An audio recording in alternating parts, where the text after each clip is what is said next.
प्रिय विद्यार्थियों, हिंदी साहित्य व्याख्यानमाला में आप सभी का पुनः स्वागत है। इस साहित्यिक व्याख्यानमाला में पूर्व में रीतिकाल के सर्वश्रेष्ठ कवि बिहारी के जीवन परिचय और उसके काव्य के संबंध में हमने विस्तार से चर्चा की है। आज हमारा मुख्य विषय है महाकवि बिहारी के काव्य में प्रेम निरूपण या बिहारी के काव्य की प्रेम भावना। हम सब जानते हैं कि मानव मन विविध भावों का कोश है। प्रेम का भाव इनमें प्रमुख है। प्रेम प्रिय शब्द का अर्थ है तृप्ति कारक, अर्थात प्रणीतातिथि प्रिय। अतः प्रेम शब्द से हृदय के तृप्ति रूप आनंद का बोध होता है। व्याकरण के अनुसार भी इस शब्द की व्युत्पत्ति इसी अर्थ को व्यक्त करती है। प्रेम की परिभाषा भिन्न भिन्न विद्वानों ने भिन्न भिन्न शब्दावली में की है। नारद भक्ति सूत्र में प्रेम को अनुभव व गम में माना गया है।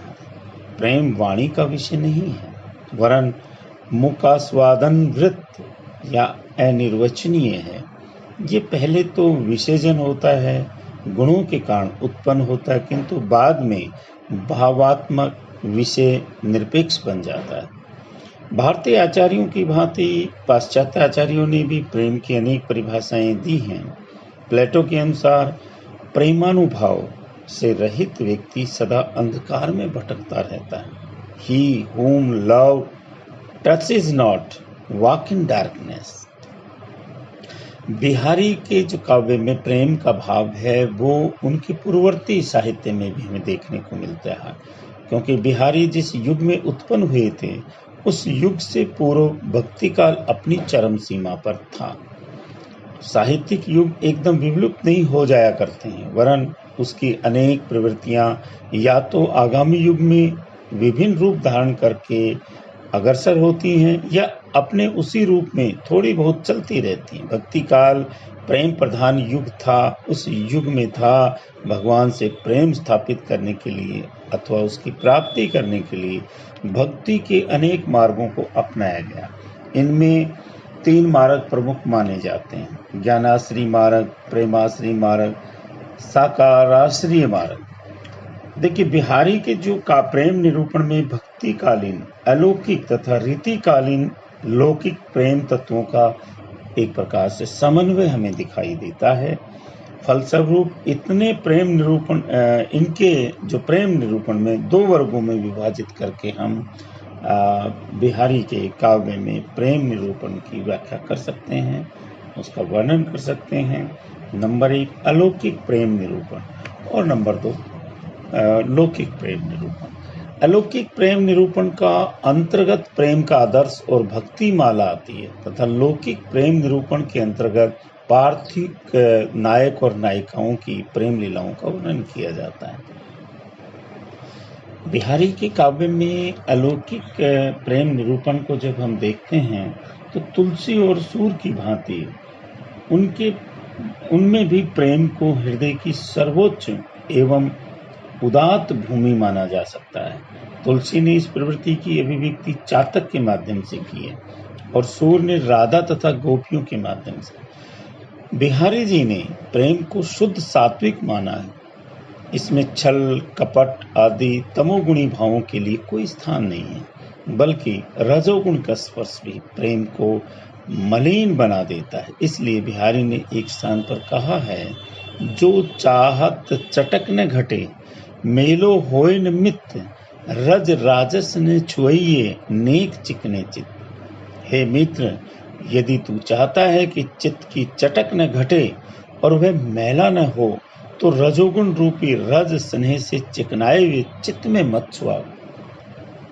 बिहारी के अनुसार प्रेम वह उदात्त भाव है जिसमें डूबकर मनुष्य इस लोक के बंधनों से पार हो जाता है। एक स्थान पर इन्हीं भावों को व्यक्त करते हुए कहते हैं, तंत्री नाद कवित्रस सरस राग रति रंग, अन बूढ़े बूढ़े तरे जे बूढ़े सब अंग। तो देखिए, इस प्रेम का निर्वाह आसान नहीं है। जिस प्रकार चौगान के खेल में सफलता प्राप्त करने के लिए उसे पुष्ट और सधे हुए घोड़े पर सवार होकर अनेक उठान करके गेंद की प्रतिद्वंदी से छिपाकर उत्साह सहित अन्य तक ले जाना होता है। उसी प्रकार प्रेम को सफल बनाने के लिए सरस मनोहर हृदय की अनेक भावनाओं को गुप्त रखकर अंत तक निर्वाह करना जरूरी है। एक स्थान पर इस संबंध में कवि बिहारी जी लिखते हैं, सरस सुमिल चित तुरंग की करी करी अमित उठान, गोट निभावे जीतिए खेली प्रेमी चौगान। प्रेम ही विश्व में वह शक्ति है जो दो आत्माओं को एक कर देती है। ये एकात्मक भाव इतना प्रबल हो जाता है कि दोनों आत्माएं तदाकार बनकर अलौकिक आनंद में निमग्न हो जाती हैं। प्रिय के ध्यान गही गही रही, वही हवे नारी, आपू आप ही आरसी लख रिजति रिजवारी। साहित्य में चकोर को प्रेम का आदर्श माना जाता है। चकोर चंद्रमा से इतना अधिक प्रेम करता है कि अंगारे को उसी का टुकड़ा समझकर खा लेता है, चाहे उसकी चोंच जल जाए अथवा उसका प्राणांत हो जाए, किंतु वह इसकी तनिक भी चिंता नहीं करता। देखिए बिहारी कहते हैं कि चितू दे देखी चकोर, जो तजे भजे न भूख, चिनगे चुगे अंगार की, चुंगे की चंदमयू की। चंद समझकर अंगार को भी खाने वाला चकोर चंद्र से कितना अधिक प्यार करता है। यही आदर्श प्रेम बिहारी की भक्ति भावना का प्रेरक है। भगवान के प्रति बिहारी में वही भावना पाई जाती है जो कृष्ण भक्तों में मिलती है। जिस प्रकार सूर्य का मन कृष्ण को छोड़कर अन्यत्र कहीं सुख की अनुभूति नहीं करता, उसी प्रकार बिहारी का मन श्याम के रंग में डूबकर उज्जवल हो जाता है। कहते हैं, या अनुरागी चित्त की गति समझे न कोई, जो जो बूढ़े श्याम रंग त्यों त्यों उज्जवल हो। अतः ये कहा जा सकता है कि बिहारी ने जिस अलौकिक प्रेम का निरूपण किया है वह पूर्णतया कृष्ण भक्तों के प्रेम के अनुरूप दिखाई देता है। बिहारी के काव्य में अलौकिक प्रेम के पश्चात अलौकिक प्रेम का निरूपण इस प्रकार से अद्भुत रूप में बिहारी ने किया है। वे कहते हैं, रीतिकालीन प्रभाव के कारण और युगीन आवश्यकता के वशीभूत होकर बिहारी जी ने लौकिक प्रेम का भी अद्भुत निरूपण किया है। लौकिक प्रेम का मूल आधार है शरीर का सौंदर्य। इसी सौंदर्य के कारण नायक नायिका की ओर और नायिका नायक की ओर आकर्षित होती है। अतः यह आवश्यक है कि लौकिक प्रेम के निरूपण को पूर्ण बनाने के लिए नायक और नायिका के सौंदर्य का वर्णन किया जाए। साहित्य परंपरा के अनुसार नायक की अपेक्षा नायिका के सौंदर्य को अधिक महत्व दिया जाता है और इसीलिए नायिका के ही सौंदर्य का विशेष रूप से वर्णन किया जाता है। बिहारी ने इसी परंपरा को मानकर नायिका के सौंदर्य का ही विस्तार से वर्णन किया गया है। जैसे एक स्थान पर वो कहते हैं, सहज सची कनश्याम रुचि, सुचि सुगंध सुकुमार, गणत न मन पथ अपथ लखी, बिथरे सुथरे वार। नायक नायिका के बालों की सुंदरता का वर्णन करता हुआ कहता है कि उसके स्वभाव से ही चिकने, काले, अमल, मनोहर, गंध वाले, कोमल, बिथरे और सुथरे बालों को देखकर मेरा मन ऐसा मोहित हो गया है कि पथ और अपथ कुछ नहीं सुझाई देता है। छूटे छुटावे जगत ते, सटवारे सुकुमार, मन बांधत बेनी बंधे, नील छबेले वार। ये लंबे और मुलायम बाल जिस समय छूटे हुए रहते हैं उस समय देखने वालों को संसार से छुड़ा देते हैं, और जब ये काले चमकीले और सुंदर बाल वेणी के रूप में बंधे रहते हैं तो मन को बांध लेते हैं। जिन मृगनयनी के चरणों की वेणी सदा स्पर्श किया करती है, उसे देखकर हे मन मैं विकट तीर्थों की यात्रा करना भी निष्फल समझता हूँ। एक जगह कहते हैं, नीको लसत ललाट पर, टीको जटिल लराम, छवि ही बढ़ावन रवि मनो, शशि मंडल में आए। बहाल पर लगा हुआ रतन जड़ी टीका ऐसी शोभा दे रहा है मानो शशि मंडल में आकर सूर्य उसकी छवि को बढ़ा रहा है।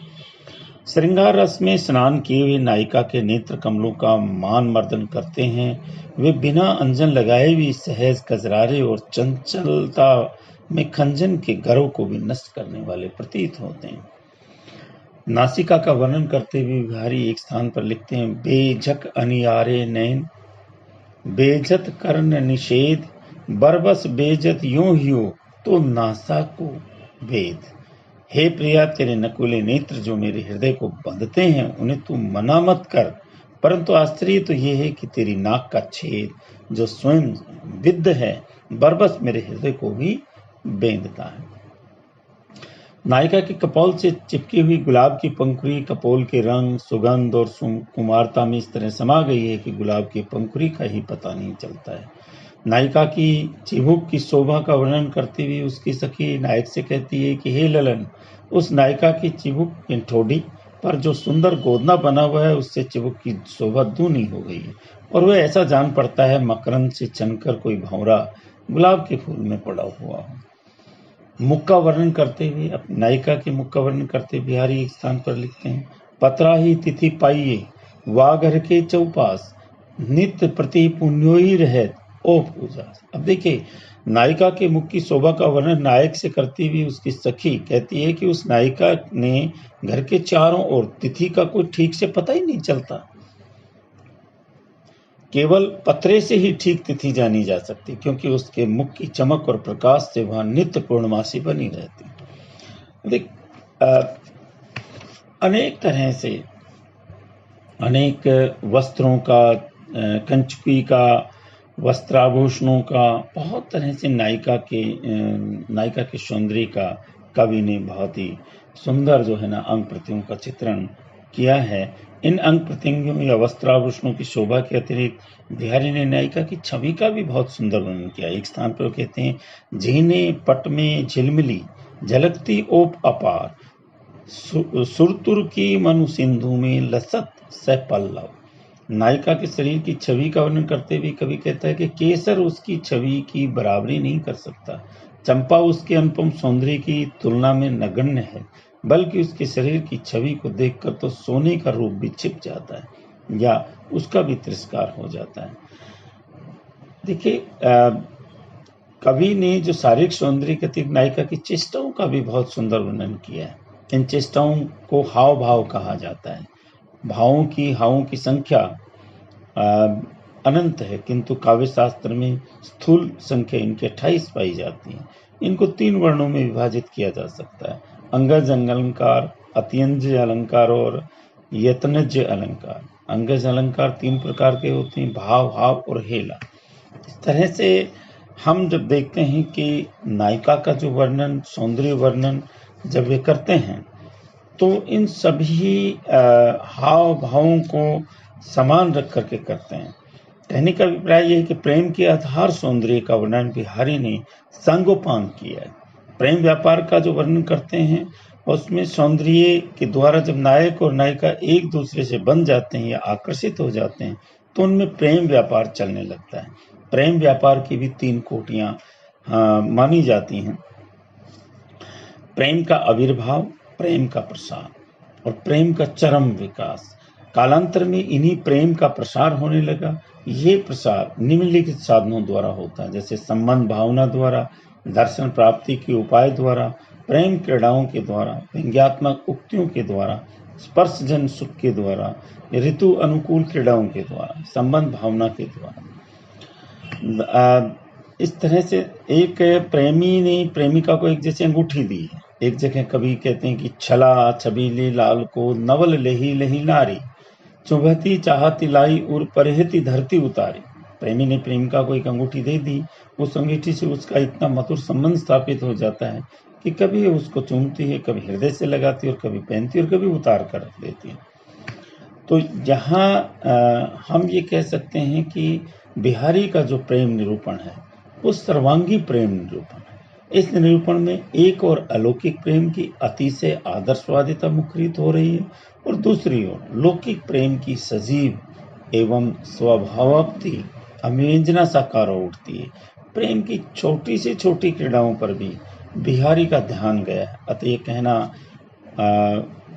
अनुचित नहीं होगा कि बिहारी प्रेम निरूपण में के सफल चितेरे कवि हैं, अर्थात उन्होंने प्रेम की जितनी भी लौकिक और अलौकिक जो प्रेम की प्रक्रियाएं हैं, प्रेम के भाव सौंदर्य हैं, उनको जैसे अपने काव्य में समेट करके उन्हें चित्रार्थ किया है। तो अर्थात हम स्पष्ट रूप से कह सकते हैं कि महाकवि बिहारी प्रेम निरूपण में पूरी तरह से सफल रहे हैं। आज इतना ही। अगले व्याख्यान में हम बिहारी की काव्य कला के ऊपर विस्तार से चर्चा करेंगे। धन्यवाद।